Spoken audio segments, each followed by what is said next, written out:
Here we go again. Blue Beetle actor Raul Max Trujillo says it is, quote, pretty exciting that Susan Sarandon is, quote, only white person in the film. He also went on to accuse the United States of exploiting Puerto Rico.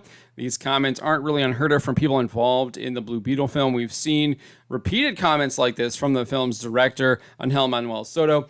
We'd also seen the film's main actor, Zolo Merduena, also kind of do some identity politics, but not to the extent that we saw from Soto and now are seeing from Raul Max Trujillo. But let's get into what he actually said here. He was speaking to Heroic Hollywood in the lead up to the film. He said, being part of a project where the focus is on a culture that's outside of the Hollywood Anglo-Saxon culture that we've seen our whole lives and everything, it's just so touching and warming. It's quite ironic for him to say that, given the fact that he was in Apocalypto back in 2006. That film literally had nothing to do with Hollywood Anglo-Saxon culture, unless maybe you want to talk about the end when the Spanish arrive.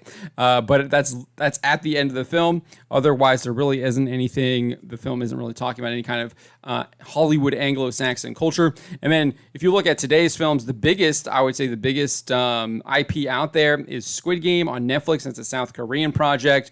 There's numerous other South Korean projects. Some of the biggest stuff out there now is Japanese anime. You can talk about Demon Slayer. You can talk about One Piece. You can talk about One Punch Man. You can talk about My Hero Academia. Those things are absolutely blowing up. And people are going back and looking at the old stuff. You've got Mobile Suit Gundam. You've got Dragon Ball Z is still pretty popular. Sailor Moon, etc., etc. And then Godzilla has seen a massive explosion, and that's really not. I mean, obviously they're anglifying it, sure, but that still is a Japanese export, still very Japanese product. I would argue, and the Japanese are creating their own Godzilla stuff too, alongside the stuff that Western studios are making. But he goes on and said, you see a whole level that had it been just sort of a regular American family, it wouldn't have had the heart that it had. So I think that's what made me super excited about being a part of this film. I think that's absolutely insulting. I think that there's lots of different families that can just have as much heart as a quote-unquote Latino family, which is what he's referring to here. Families of all nationalities, races, ethnicities, whatever, can have heart. And to say that another family is going to have more heart than some other family is just utterly absurd, stupid, dumb, and honestly quite revolting. But that's what he had to say. He then shared Susan Sarandon's character, Victoria Cord, is the only white person in the film. The rest of the characters are all brown people, and that is pretty exciting. And I think it's pretty brave of Warner Brothers to have supported the project and Angel's dream to tell this particular story. I mean, just replace white with brown and brown with white, and imagine saying something like that. You would be run off of the internet, be called a racist, etc., etc., etc. But it doesn't matter because you're saying it in reverse, and you get a free pass if you say it that way. As a DC movie that has darkness in it, but it's also got this incredible heart and it's incredible light, so that's just kind of fluff for the film. Doesn't really tell you anything. Who knows what that really means? He then went on to praise the film's portrayal of Susan Sarandon's Victoria Cord character and her ravishing of indigenous people. He said, when I saw the movie, there were a lot of teary eyes in that audience. They were moved. There were some images that will make you go, holy F, that crap is real. In relation to the military-industrial complex and the sort of ravishing of indigenous people, there are some brilliant references that Angel has thrown in there, and there's no way you can miss them. They have to do with the times that they're living in America. So clearly talking about political themes, trying to, I guess, say that America and the United States are somehow exploiting, ravishing indigenous people of different countries, which just seems to be the complete opposite of really what's going on. You have mass migrations of people coming to the United States, leaving a lot of these countries, and then just kind of leaving destruction in their wake. Just look at a lot of these urban centers where a lot of the immigrants have moved to, the crime rates, et cetera, et cetera. So I don't really know what he's talking about here. I think they're just trying to spin a narrative that is contrary to the actual facts that you see. And they're just trying to play a victim game as well.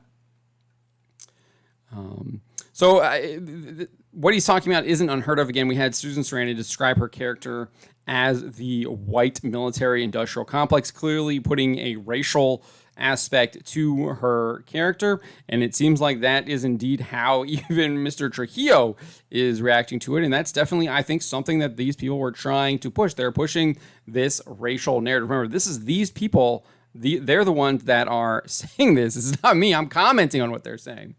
I think a lot of people get confused when we report on what these people are saying and accuse us of what they're actually saying, because we criticize them for this type of stuff. Later in the interview, he then accused the United States of exploiting Puerto Rico. He said, first of all, Puerto Rico, being the place that it is, with such a rich history of slavery, colonization, and exploitation to this day by the United States, that sort of vibe is felt underneath. You feel a sort of revolutionary vibe in these people. This is just so absurd. Like, stop playing the victim. Come on, man. I'm pretty sure the United States probably gives a ton of taxpayer money to support Puerto Rico rather than the other way around, if you want to point it that way.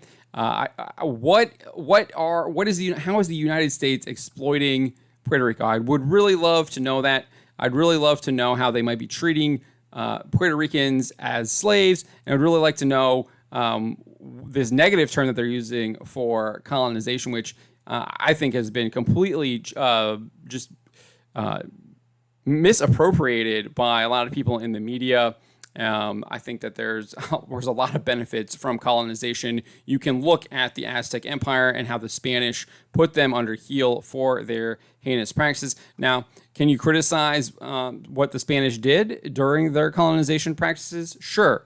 Can you condemn a lot of the stuff that the English did as well? Yes, indeed you can. But at the end of the day, the people that they were colonizing were doing way more heinous and worse things than what they were doing. So I think you can look at it as kind of a net benefit, but that doesn't mean they are free of criticism, and you can still condemn the things that they did that were indeed wrong.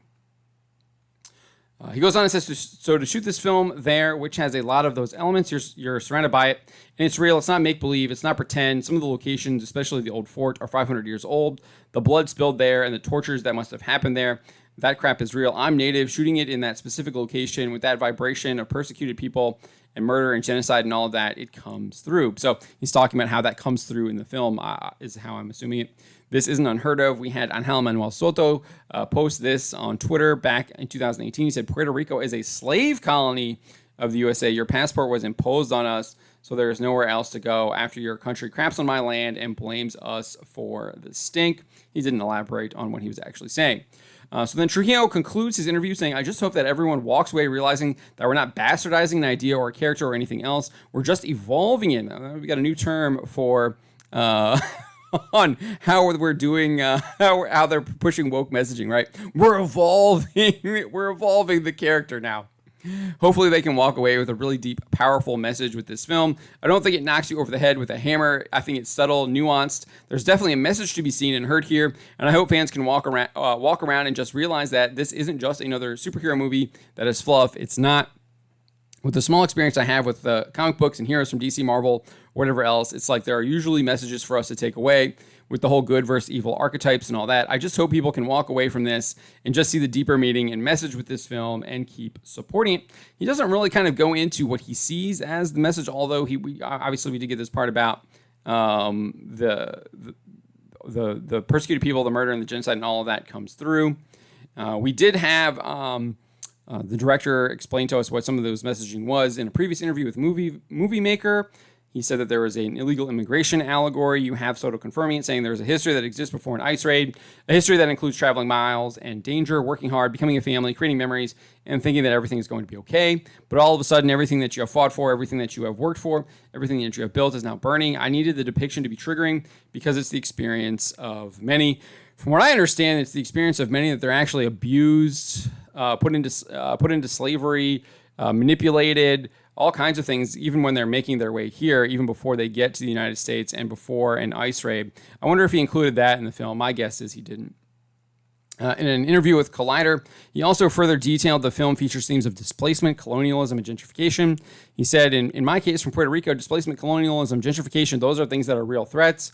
Home insecurity, not putting food on the table, proper health care, all those things that are villains, but at the same time, what are all those things that are heroic things like community, like standing up against a tyrant or standing up against the things that weaken us, but doing it through the power of family and community. So he's talking about all these themes that he's included into the movie. He goes on and says, so being able to hone into those experiences that I know firsthand, that the writer also knows firsthand, because Gareth Dunn and Alicer is from Querétaro, Mexico, we were able to find where our different journeys intersect and the similarity of experiences that not only affect our individual countries, but also affects countries in Latin America and abroad. So everything that Mr. Trujillo is talking about seems to have been kind of like, these are the themes that he seems to be talking about that don't beat you over the head, even though we have explicit comments from the film's director explaining what those themes are.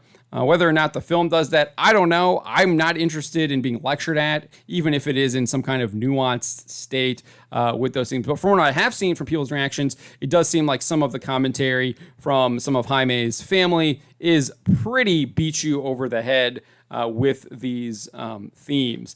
So this is what you're going to get from Blue Beetle. This is what DC. This is how DC Films under James Gunn marketed this film. I think you can fully put the blame on James Gunn for the marketing of this film. I think he does have the executive powers in this case. He's probably approving the marketing and everything like that, because again, he is the head of DC Studios.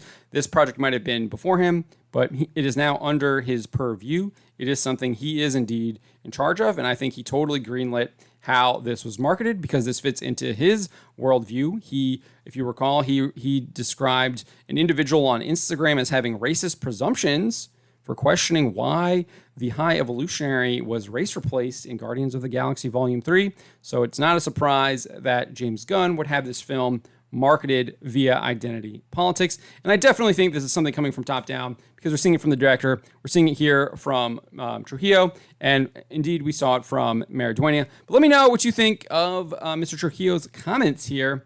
And do you plan on seeing Blue Beetle? And if you have, what did you think of the movie?